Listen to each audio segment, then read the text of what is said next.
હાલો, જય દ્વારકાધીશ મિત્રો. કેમ છો બધા? મજામાં ને? જો આજે આપણે બનાવવાનું છે ભરેલા કારેલાનું શાક. આ રીતે જો તમે કારેલાનું શાક બનાવશો તો જરા પણ કડવું નહીં લાગે અને ખાવામાં પણ એકદમ ટેસ્ટી લાગે છે. જે કારેલાનું શાક નહીં ખાતા હોય એ પણ ખાતા થઈ જશે એવું કારેલાનું શાક. ચાલો તો આપણે જોઈ લઈએ આજે કે કારેલાનું શાક કેવી રીતે બનાવવું. રેસીપી ચાલુ કરતા પહેલા અમારા વિડીયોને એક લાઇક અને સબસ્ક્રાઇબ જરૂરથી કરી દેજો. અને વિડીયો ગમે તો શેર પણ કરી દેજો. તો ચાલો સૌપ્રથમ આપણે કારેલાને ધોઈ અને સાફ કરીને લઈ લીધા છે. સૌથી પહેલા આપણે કારેલાની છાલ ઉખેડી લઈએ.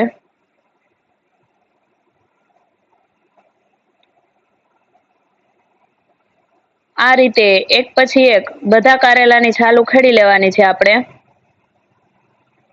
હવે આપણા બધા કારેલાની છાલ ઉખેડાઈ ગઈ છે.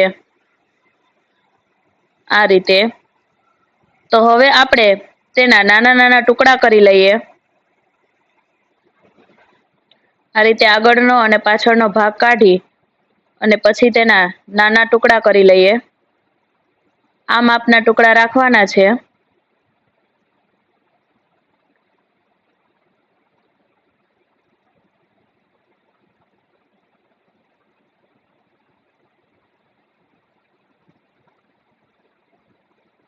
એક પછી એક બધા કારેલાના આપણે ટુકડા કરી લઈએ.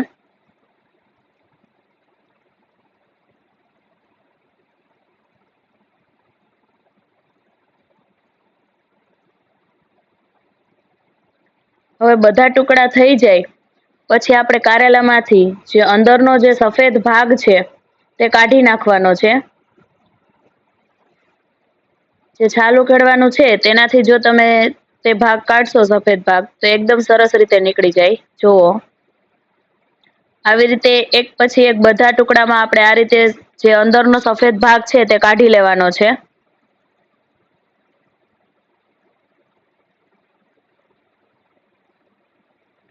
બધા ટુકડામાંથી અંદરનો ભાગ નીકળી જાય ત્યારબાદ જો આપણે બધા ટુકડામાંથી સફેદ જે ભાગ છે તે કાઢી લીધો છે. હવે આપણે તે બધા ટુકડા છે તેમાં મીઠું ભરી દેશું. જે આપણે શાકમાં નાખવાનું મીઠું હોય તે બધા ટુકડામાં ભરી દેશું. આ રીતે અંદર તેને ચોંટાડી દેશું.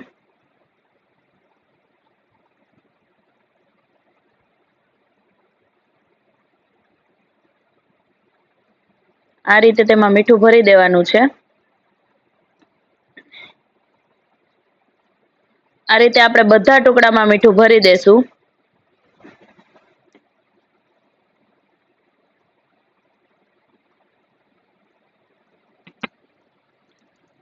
હવે આપણા બધા ટુકડામાં મીઠું ભરાઈ ગયું છે. જો આ રીતે બધા ટુકડામાં મીઠું ભરી દેવાનું છે. ત્યારબાદ તેને 15 થી 20 મિનિટ સુધી એમનેમ રહેવા દેવાના છે. તે 15-20 મિનિટ સુધી કારેલા રહે ત્યાં સુધી આપણે આપણો મસાલો બનાવી લઈએ. સૌ પ્રથમ મેં મિક્સરમાં ચવાણું નાખ્યું છે અને ત્યારબાદ સિંગદાણા નાખ્યા છે. ત્યારબાદ તેમાં થોડી ખાંડ એડ કરી છે. તમે જો ખાંડ વાપરવા ન માંગતા હોય તો ગોળનો ઉપયોગ પણ કરી શકો. હવે આપણે તેને ક્રશ કરી લઈએ. જોઈ લો આપણો મસાલો ક્રશ થઈ ગયો છે.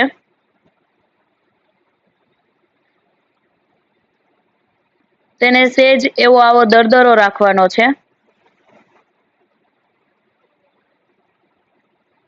હવે આપણા કારેલા 15 થી 20 મિનિટ માટે સેટ થઈ ગયા છે. તો આપણે તેને બાફવા માટે કુકરમાં ગરમ પાણી મૂકી દઈએ અને કારેલાને એકદમ સરખી રીતે ધોઈ નાખીએ. જેથી કરીને જે મીઠું ઓગળું હોય એમાં એની જે કડવાશ હોય એ પણ નીકળી જાય.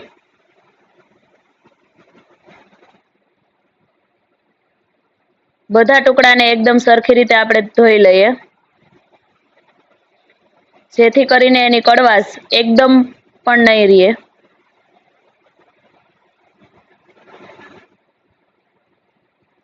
જો આપણા કારેલા સરસ રીતે ધોવાઈ ગયા છે.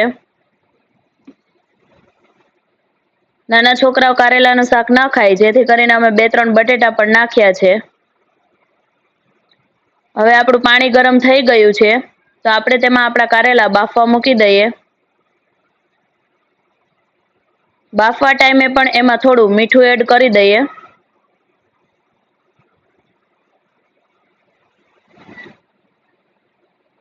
હવે કુકરનું ઢાંકણું બંધ કરી અને આપણા કારેલાને બફાવા દઈએ.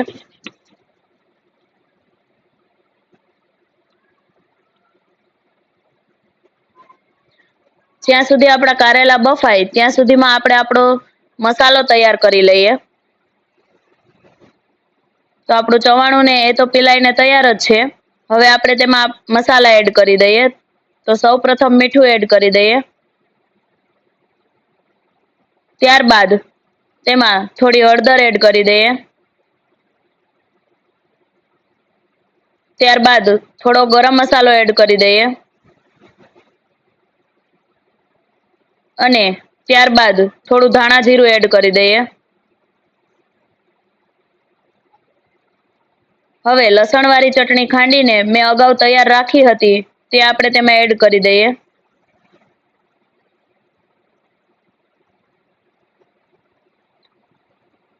અને થોડી કસૂરી મેથી પણ એડ કરી દઈએ, જેનાથી શાકનો સ્વાદ ખૂબ જ સરસ આવે છે. હવે તેમાં થોડા લીલા ધાણા એડ કરી દઈએ.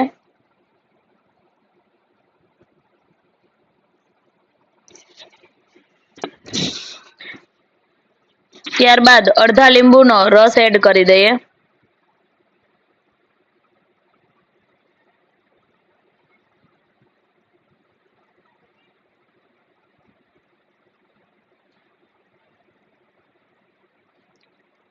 અને થોડું તેમાં તેલ એડ કરી દઈએ. જેથી કરીને મસાલો એકદમ છૂટો છૂટો ન રહે અને કારેલામાં એકદમ ભરાઈ જાય. હવે આપણા બધા મસાલા એડ થઈ ગયા છે, તો તેને સરખી રીતે હલાવીને મિક્સ કરી લઈએ.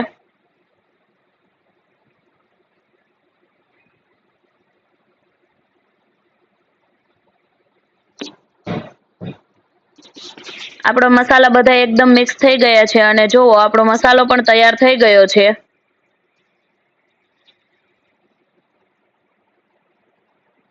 આ રીતનો મસાલો તૈયાર કરી લેવાનો છે. અને કારેલામાં પણ આપણે 2 થી 3 સીટી થઈ ગઈ છે, તો એ પણ બફાઈ ગયા છે. તો એક પછી એક આપણે બધા કારેલાને એક પ્લેટમાં કાઢી લઈએ.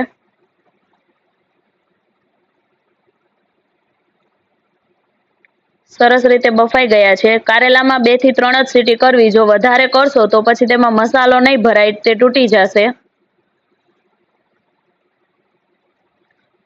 હવે આપણે એક બાદ એક બધા કારેલામાં મસાલો ભરી લઈએ. જો આ રીતનો મસાલો રાખશો એટલે એકદમ ભરાઈ જશે. જો બહુ છૂટો છૂટો મસાલો હશે તો પછી ભરાશે નહીં અંદર. એટલે જ મસાલામાં થોડું તેલ એડ કરવાથી મસાલો સરસ રીતે ભરાઈ જાય છે.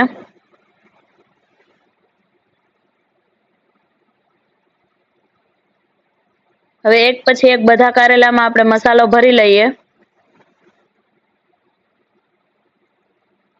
આપણા બધા કારેલામાં મસાલો ભરાઈ ગયો છે, તો આપણે તેને વઘાર કરવાની તૈયારી કરીએ.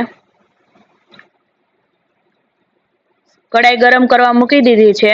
હવે તેમાં આપણે તેલ એડ કરી દઈએ.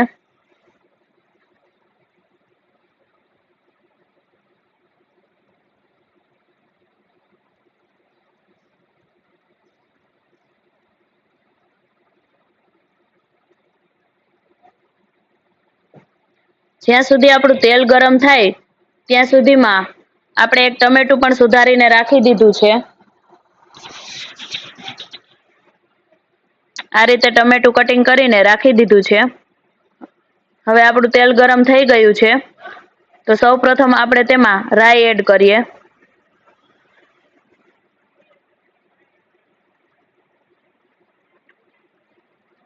ત્યારબાદ તેમાં જીરું એડ કરી દઈએ.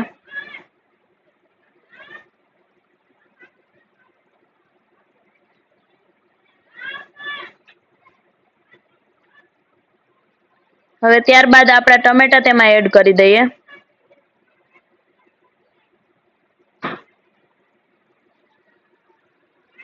અને તેને હલાવી નાખીએ.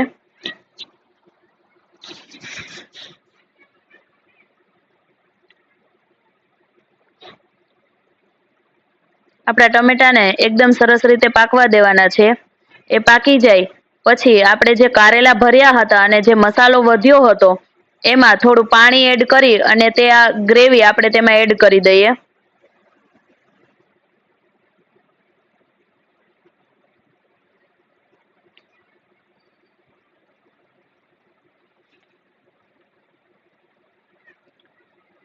પછી તેને થોડીવાર માટે પાકવા દઈએ.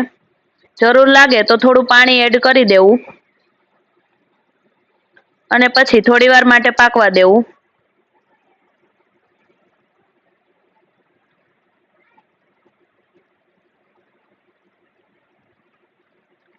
ગ્રેવી થોડી ઘટ્ટ થાય, આ રીતે ગ્રેવી થોડી ઘટ્ટ થઈ જાય ત્યારબાદ તેમાં કારેલા ઉમેરી દેવા.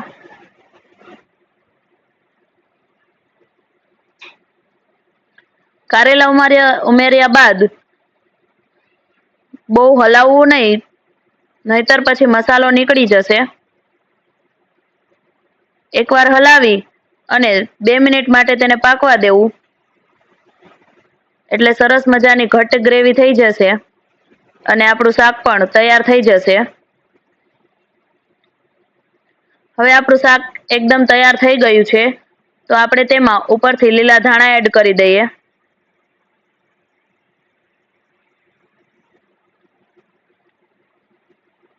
થઈ ગયું છે આપણું શાક એકદમ રેડી.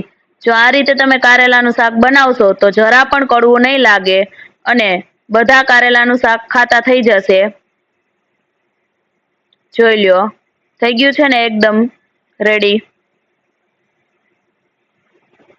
આવી કાઠિયાવાડની વાનગીઓ જોવા માટે અમારા વિડીયો જોતા રહેજો અને અમારી ચેનલને સબસ્ક્રાઇબ કરી દેજો.